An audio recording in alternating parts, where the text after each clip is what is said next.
Today, Donald is going to talk with OJ, and I'm really appreciative to my friend Digi for introducing me to OJ. And we had a really good conversation the other day. But OJ, whereabouts are you? I'm in Pretoria here in South Africa. And where do you originally hail from? What is your home country? I'm Nigerian. That's my home country. I grew up there. We did my first degree there, then left. Then I've been in SA in South Africa ever since then. I've been in SA for 27 years now. Initially, I was in Cape Town. I spent most of my time in Cape Town. Then, it'll take about 10 years ago. Work took me back up to Nigeria and to some other West African countries. Spent about another 10 years there, then came back, to South Africa. And they asked me to report at the head office, which is in Pretoria. And I've been there ever since then. And you design things for a living. So you Yep. do you draw the plans that help people build big buildings and stuff like that. Yeah. Yep. And there's a fellow architect on the call here. Richard is an architect and does that kind of stuff. So probably understands those drawings and things like that. But Yeah. the reason we're here today is because you did something kind of cool and getting outside of your comfort zone a little bit. Tell us about what did you do that was a little bit outside your comfort zone and a little bit different Oh, from your main I profession. yeah. It was. I attempted. When I say I attempted, or I did it. That's.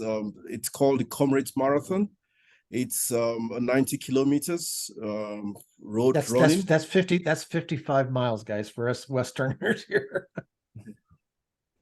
Yeah, so I just had to do it because I wanted to prove to myself to get out of my comfort zone and to just prove to myself that I can do something beyond what I ever imagined. And it did take me many years because I started running long distance running in 1999. That was when I started, just from 5 kilometers. And every year I just improved and improved until I got to a certain stage. I started doing the 10Ks. Then from 10 kilometers, I moved up to 20 to half marathons. From half marathons, then I moved to the 32 kilometers. And from there, it went on to the full marathons. That's the 42 kilometers. And ever since then, I've not gone back. I just kept on pushing my limits. From 42 to 56. That's the Two Oceans Marathon. It's quite a very popular race, I think, across the world, but in South Africa, and that's a 56 kilometers. So I did that. I did about three of that, and I think I was comfortable to go in for the 90 Ks. That's the Comrade Marathon. And it's considered an ultra marathon. And It, and it is ultra considered ultra marathon too, but yeah. it pushes your limits. Yeah, so it's not just a marathon. It is like the marathon of marathons. And Yeah. if I understand right, they run it in opposite directions on other years. So they run it down to Yes. the coast and then from the coast up through the mountains, Up. right?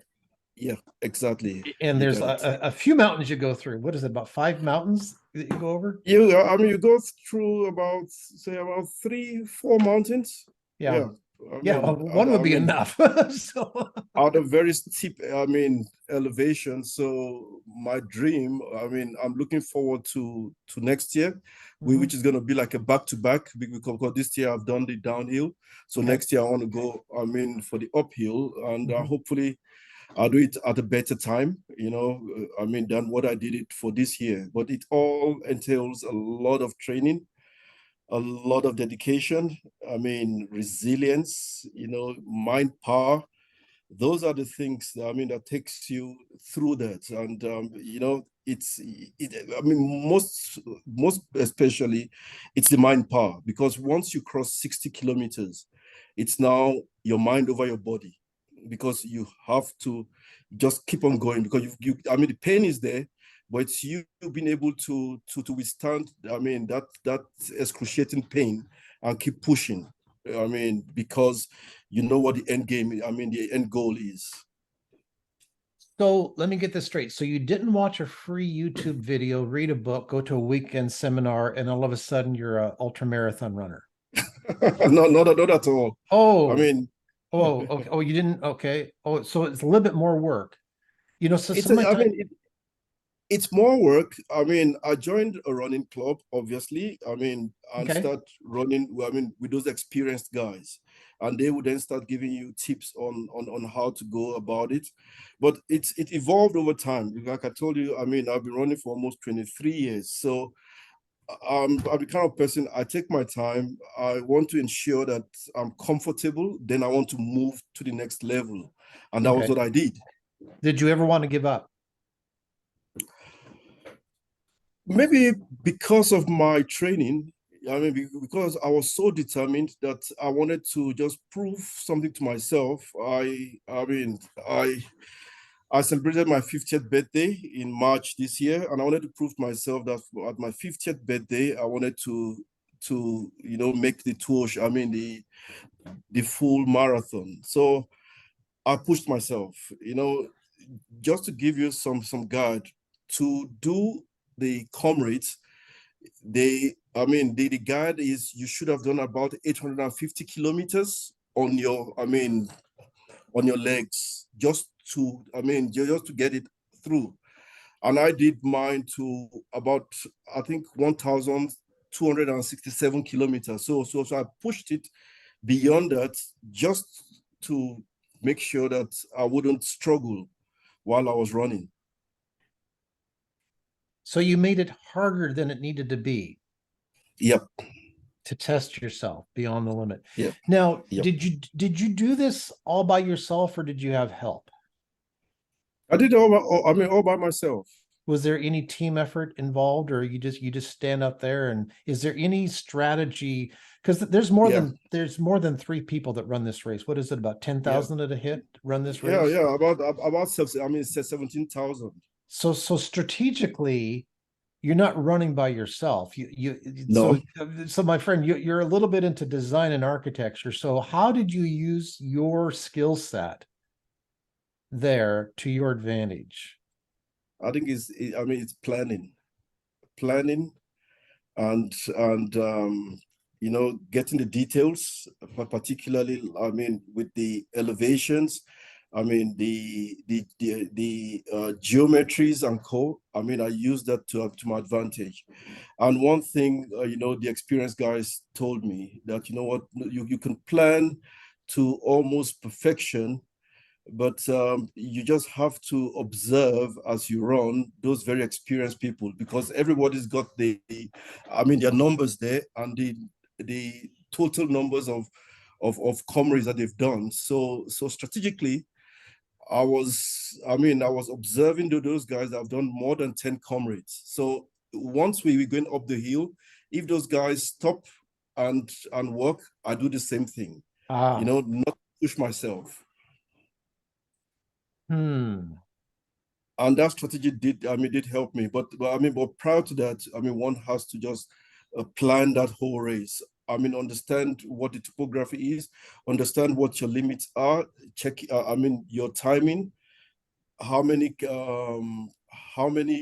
minutes per kilometers you want to do. I'm trying to go beyond the cutoff points, because you got cutoff points as you progress. So my strategy was be faster than that cutoff point, because if you go too close to that, then you might struggle. And it being my first comrade, I didn't want any taking chances at all. What was more important for you, being perfect at this or consistency? What played more in your favor, perfection or Consistency, tell me more about that? consistency.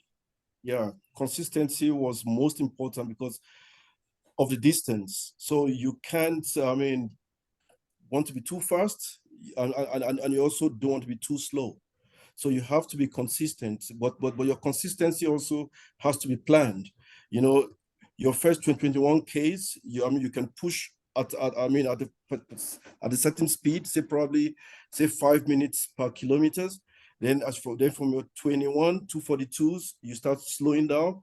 Then 42 to 56, you slow down. Then from 60 to 75, that is when your mind starts coming in. And you know, it's almost like when you're driving a cruise, on cruise control. That is what happens once you are over 60 kilometers. You shut down everything and you just move with your reserves. Let's talk about what drives you through that process, because there was probably people that were much more physically fit that didn't finish the race. What's the difference in mindset? How do you not say we all have this self-sabotage side of our personality. How do you get over the self-sabotage? How do you keep focused? How do you make your why so big that no matter what, stepping on a pebble or something like that, you don't just crumble and stop? What is it? Well, you see, I mean, on that race, like I tell people, you know, what makes that race what it is? It's the support. That is I mean, the people that come out to cheer us. You've got the pains, but I mean, but once you get I mean, those cheering, and at times you meet people. I mean, the beauty with these races is you meet all walks of life, different people with disabilities, people, I mean, blind people and older people, and then you ask yourself, geez, if this old man can do it, then I'm much younger than this old man. Why can't I do it? So let's unpack that a little bit, okay? Because just we're mostly entrepreneurs here, okay? We're Yeah. not all entrepreneurs here, okay? And a lot of us are coaches. Do you think you could have run that race on that same route without the crowds, No, without anybody else running? I So wouldn't have running been able that to. race all by yourself out on a different day would not have worked. It would not have worked. Okay. I don't think anyone would have been able to do it without a crowd. I mean, one would have been able to push because, I mean, during training, I mean, I would run on my own 42 kilometers. I mean, Okay. I can do that on my own. So so the crowd is there, and sometimes us in business we're going. So say if we're a life coach and we look at like, oh my gosh, there's all these life coaches out there. I can't possibly make it because there's too many life coaches. There's too many business coaches. There's too many other architects out there. When actually the opposite is true. The more that are out there, the better you can run the race. You feed off from, I mean, from them, I mean, from their energies. I mean, from those positive things I mean, they tell you as you run. I mean, all the encouragement telling you, you know what, you're special. You know, even though you're in those pains, but when you hear those things, those encouragement, it just keeps pushing you. I mean, it's almost, you know, when you're getting towards the end, I'd say 3Ks to the end of the race. I mean, your body is finished, but say about 1K to the end of the race, and you know you're getting into the stadium, the crowd, the I mean, that whole crowd voice, you know, getting into that stadium just takes all the pain in your body, disappears just with the crowd cheering. And once you finish that line, I mean, you get this sense of accomplishment, and then your whole body then settles. Now that you've done this, okay, is there anything that was like this big aha moment for you that you've been able to carry over into your business, into your life? Yeah, Is there anything? yeah, yeah, What yeah, was that? yeah. What is that? For many years, I mean, I've been working for a company, and this just proven one thing to me, that I can do it on my own. I mean, I've always been, you know, when you work for too long I mean, for a firm, there's always this fear of the unknown, and you just are scared of venturing I mean, out on your own. But with this now, it's giving me that confidence that, you know what, once I mean, you put your mind to something, you believe in yourself, and you work very hard, you plan very hard, you work very hard for it, you can do it. And I mean, I've decided that, you know what, I'd like to just go and start my own practice. Have you found yourself able to connect with people better now than before I've because always you've done connected. this? But I'm talking, Oh, yeah, I bet I know you have, but do you feel like your connection is different or at another level now? um, not really. Okay, I've not really observed it that way. Not really. okay, okay. Is there anything else that it basically as you were running that some insight or something that you were able to achieve that you'd think you wouldn't have achieved otherwise? Just repeat the question again. Sorry.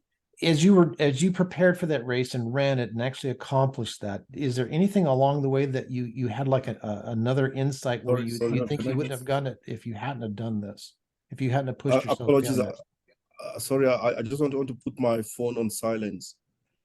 Someone's trying to call. Okay, apologies. You're fine. Okay, yeah. You repeat it again. I apologize for that. Yeah, that's fine. Oh, I'm looking for, as you were running the race, as you're preparing for it, as you actually accomplish that, is that giving you any other insight that maybe you weren't expecting or something else that just popped out at you? Yeah, I never thought. I had. I mean, I think the intrinsic strength. The willpower. I never thought I had that willpower. To push beyond that limit. I never thought I could do it. Yeah. It's interesting. I go to the gym a few times a week, and every other time I go, I work the rowing machine. If anybody follows me on Instagram, they see me post it. And my aim is always to get 6,000 meters in about 30 minutes, on that rowing machine. But I find myself, because there's like four rowing machines in a row. If I'm the only one on the rowing machine and there's nobody else rowing next to me, it's harder. It's interesting. It's like, and why don't I have a rowing machine at home, where I can do it in private, as opposed to going to the gym? Because I find when I go there, I don't know, there's just something about it of being in community there or whatever, or competition or collaboration or something that just makes it's just different. Mhm. I think, in my own case also, I I sort of head the running club, and I try to encourage those from the less privileged communities. That's Mhm. got the potential. To run with us, and they look up to me. And I felt, you know what, I think I had to lead by example. And Okay. so I had to push. Even though they were much more stronger than me, and they were more athletic than I do. But I just thought if I could do it, I'd give them that whole hope that that they also could do the same thing. Mhm. And I saw it in the race. That's the compliments, that came after the race from club members. From Mhm. people with low self-esteem. And they came to me and they said, OJ, we never thought you could do it because you're so busy, you're forever traveling.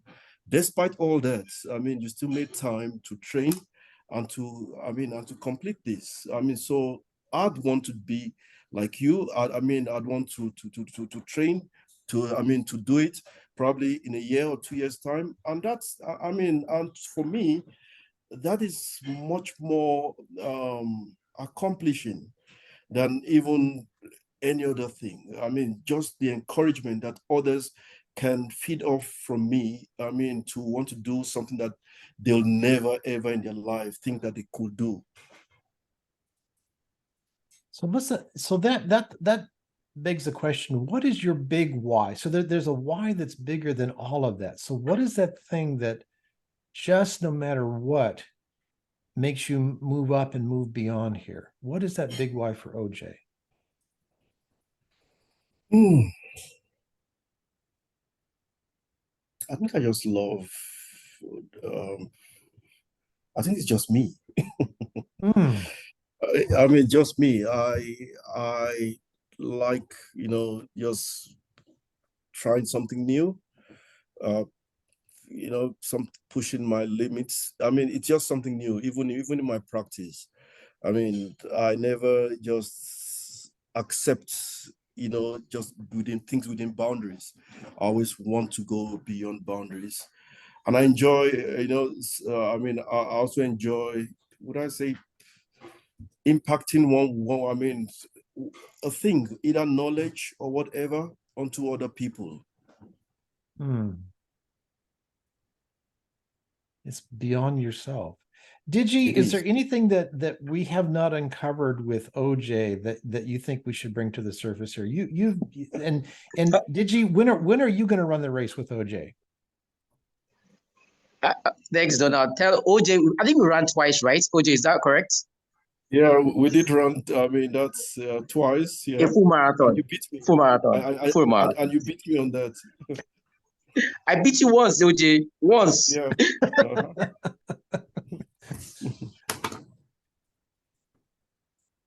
Any insights from the group here? Any questions you have for OJ? Any correlations? Anything else that just kind of come into your mind here? Well, a correlation I just saw on my mind blanked out. What's his name? The big bodybuilder Schwarzenegger from Austria. Arnold. Yeah, Arnold. I just saw a biography on Arnold. He started completely in a club. His whole beginning was with a club of bodybuilders and hanging out with bodybuilders and being with those other guys. He all the way through, he was not doing this thing himself. It's just like OJ was talking about. He was that's the correlation that I've seen before. You think, and I read a lot. There's even in intellectual words of creativity or people who have big achievements, virtually everybody has a team or somebody else they work with, or some partner that comes alongside them and helps them along. That's just universal correlation that I've read. Yeah. I was talking to an entrepreneur yesterday. We were talking about scaling, how do you go from 6 figures to 7 figures to 8 figures, right? It's a team. Guys, you want to make more money? Create a team, get a team, be a team, join a team, all of that stuff. Yeah, that idea that you're doing it by yourself. Terry and I were talking earlier today and talking about the fact that, hey, collaboration, don't compete. I mean, it is competition, but look for the collaboration, look for the links between two mules can pull more, much more than the sum of what they can pull individually. And so whatever we can do individually, when we join with somebody, we can do multiples of it. And so you're looking for the multiples. And so different combinations are going to give you different magic multiples, right, OJ? It's like, yeah, like when you're in that mass of humanity running down that road, I mean, you've also got to pay attention to where are you in that mass, and you've got to be strategic, right? And that you don't want to be, necessarily in the outside. You don't want to be in the, it's kind of intuitive. You don't want to be in the front, right? Or you don't want to be in the back. There's a place, there's a unique place for you, right? And it doesn't mean that the people in the back are in the wrong place, but that might not be your place. And it's finding your place. It's finding your place on the team. It's finding the right team for you. It's all of that. Eric, Eric, you're so polite with your hand raised there. It's all those years of programming. Sorry about that. Anyway, if you don't mind, I have an etymology here that maybe will blow people's minds.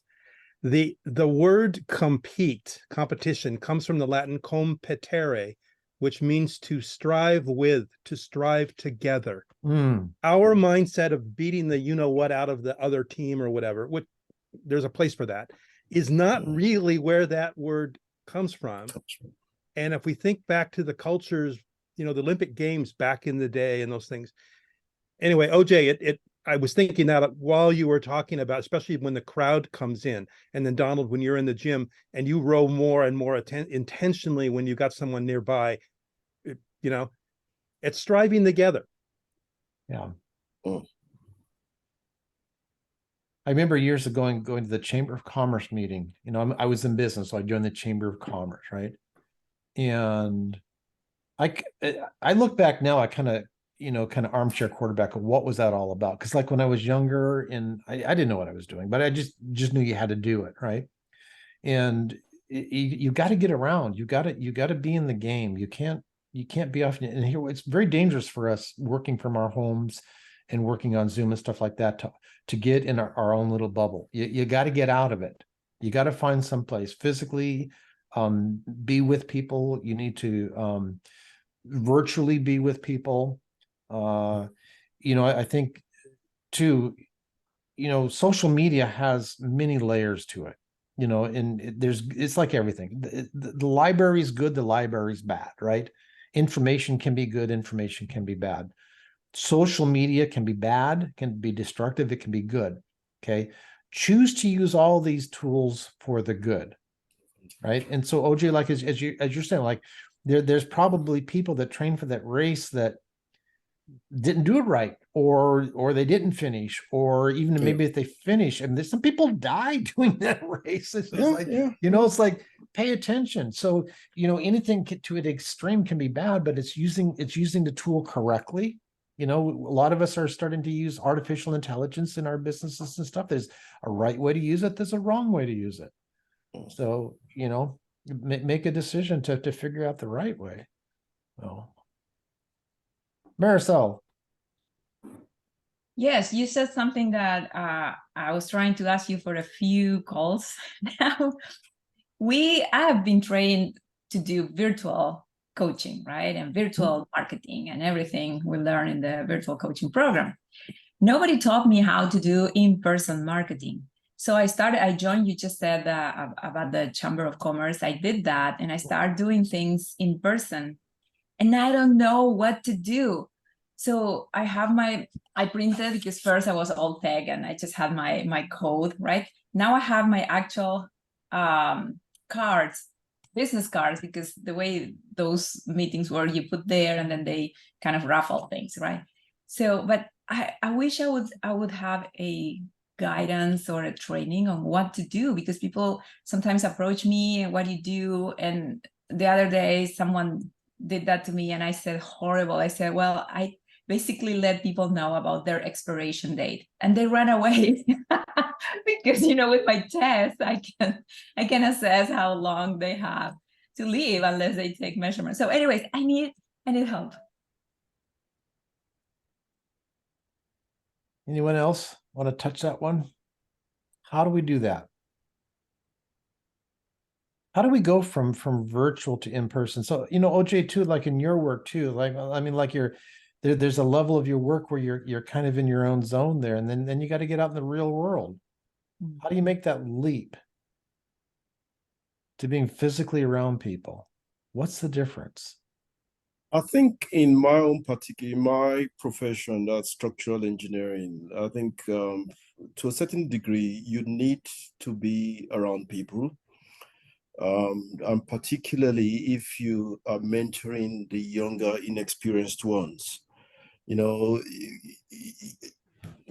take for example, I mean, with a drawing.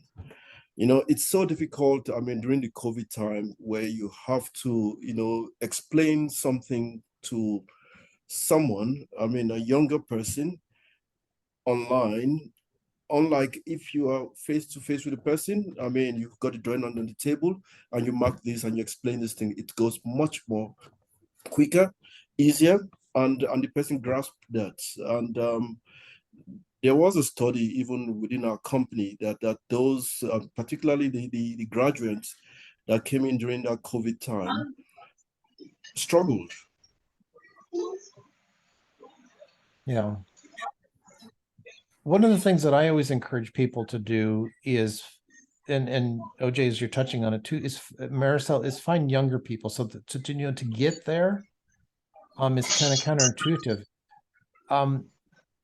Volunteer at a preschool.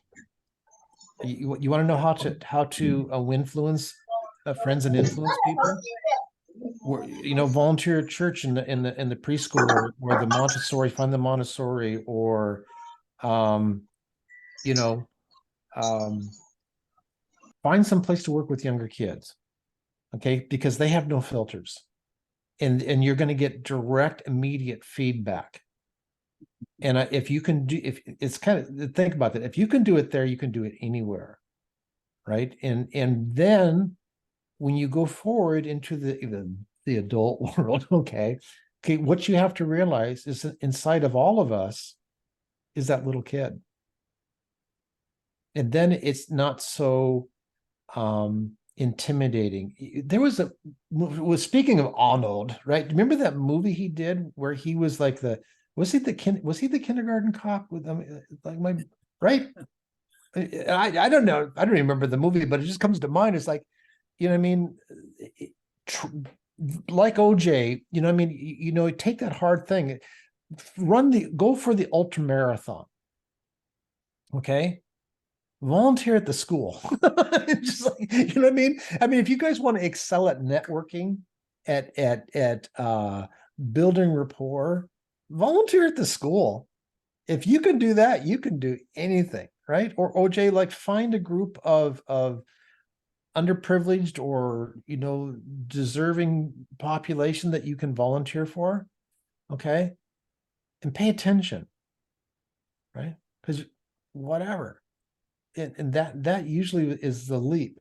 When I go into a big event, and work with people, that's oftentimes and I go back and forth. So I'm not perfect at this because I have that imposter syndrome creeps in sometimes too, because like, what am I doing here, right? I look for the little kid in people.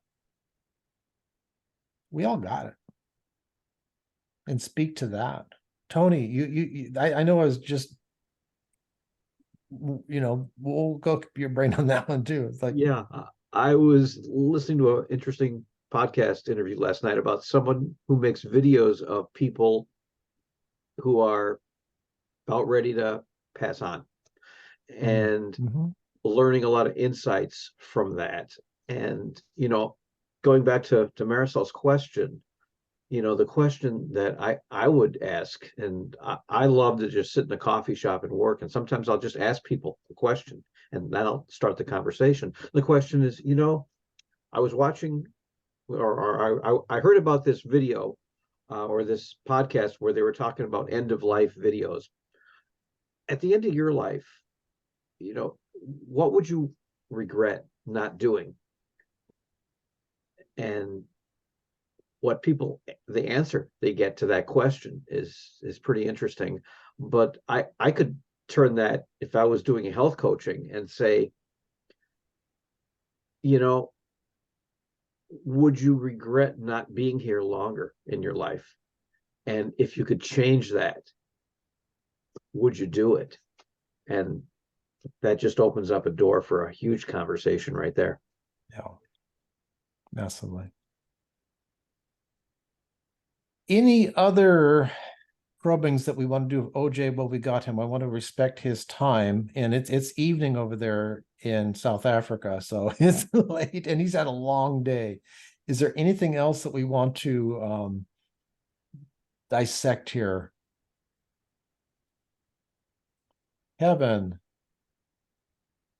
Hey, OJ, how you doing? I just had a question. OJ, when you were you've been a runner for a long time. I think you said 22 or 23 years. So clearly you have a love for running and a commitment to running. When you were like really deciding to take this on as like, I'm going to do this, and go from like the want to the commitment, what was that process like? And was there like inner resistance or hesitation in regards to like kind of owning that commitment and living into the training and preparation? What was that process like? Because I know that's a big undertaking. Yeah, I mean, there is definitely, I mean, that's within yourself, the resistance, I mean, the discomfort, because, going through such trainings, I mean, probably like over the winter, where I mean, you have to wake up very early in the morning, say at about 5 a.m., and you hit the road, even though it's still dark, I mean, with your headlamp on you. So, but those are things that you just have to overcome because you know that, you know what, that is part of it. And I mean, and there are times where fatigue comes to play, and I mean, your body just doesn't want to.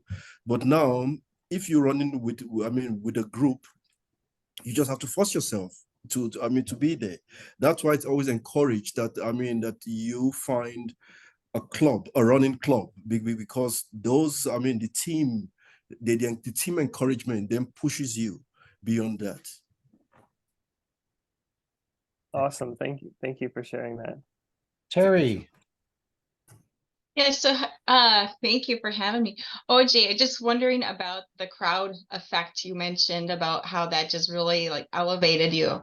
Can you talk a little bit about that more? Like if that crowd wasn't there, do you think that you would have ran? I mean, no, I mean, right from kilometer zero, right, I mean, to the end, you've got the crowd along the road, and each crowd, different places.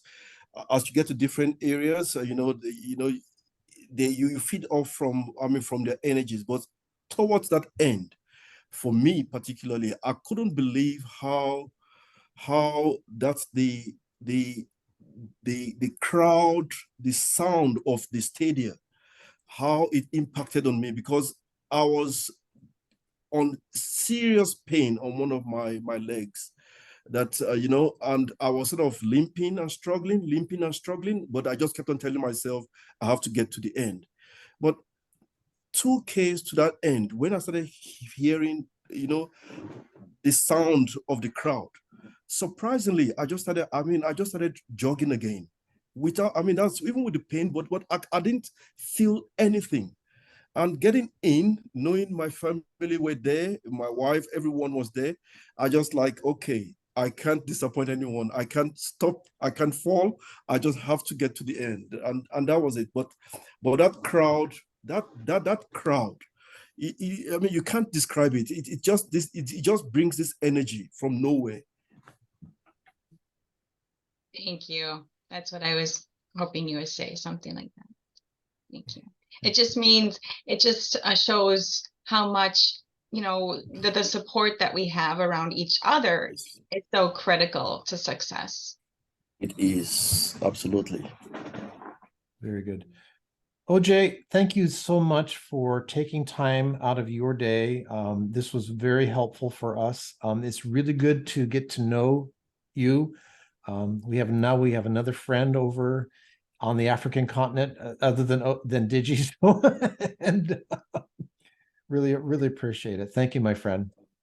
Thank you very much to you, Donald, and everyone. I mean, I hope this makes a huge difference, and it encourages you one way or the other.